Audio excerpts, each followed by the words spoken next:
Yeah? Yeah. Okay, so here's the fingering for the bass runs then. You were playing 0/4s, 2/4s perfectly. So the way to play them is to have that first finger absolutely fixed rigidly on the second fret of the string that you need. So that you play 0/4, 2/4 like that without that first finger ever moving. So that the only thing that's moving there is your third finger as you make that run. Same applies when you go up to the D position, or obviously down to the E position. So if I play quickly through that run, my first finger is never moving except when it changes to the position that I need it to. Okay, the next thing we looked at was the scale of G. This is a fairly simple 2-octave scale, 3rd fret on the bottom string. Then we went 0, 2, 3 on the 5th string. Then we went 0, 2, 4 on the 4th string, 0, 2 on the 3rd string, 0, 1 and 3 on the 2nd string, and 0, 2 and 3 on the top string. So that scale sounds like this.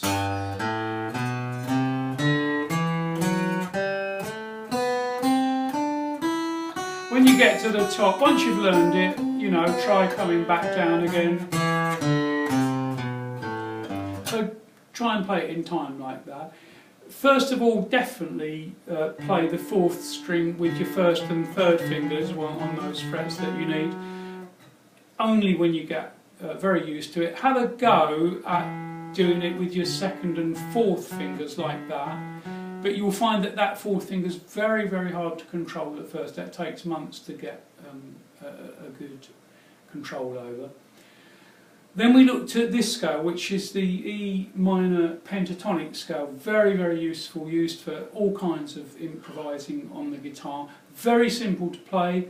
0, 3 on the bottom string, 0, 2 on the 5th, 0, 2 on the 4th, 0, 2 on the 3rd, 0, 3 on the 2nd, and 0, 3 on the top. So.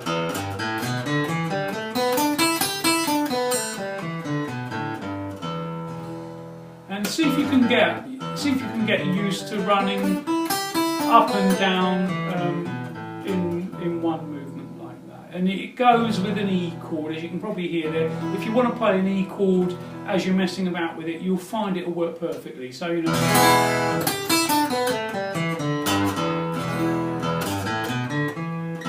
You can do all sorts of things with that E chord there. Okay, and then lastly we said we're going to have a go at the House of the Rising Sun. The chords that you need are an A minor, 5th string there, don't play the bottom string, a C, again don't play the bottom string, a D, and an F, and an E, and you can play all 6 on the E. And the picking patterns, and you know, we'll go over and over these next time, but the picking pattern on an A minor chord was that you started very strongly on the 5th string, and then you ran to the top string, and then you came back onto the 2nd and 3rd strings. So you go.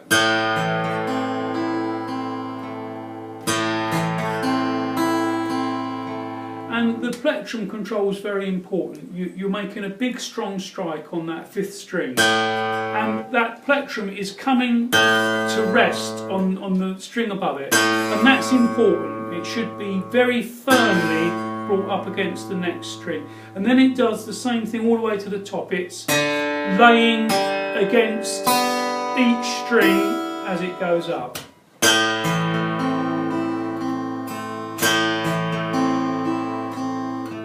We did exactly the same thing on a C chord, no difference at all.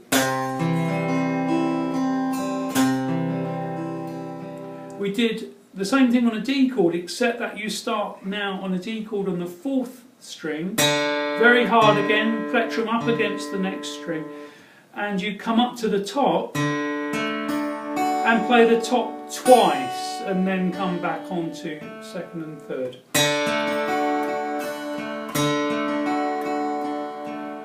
And then lastly on the F chord, and you really mustn't beat yourself up if you can't get a clean fingering on this F chord. You're bound to get some muffling, but the plectrum control is the same: fourth, third, second, top again, back on the second and third.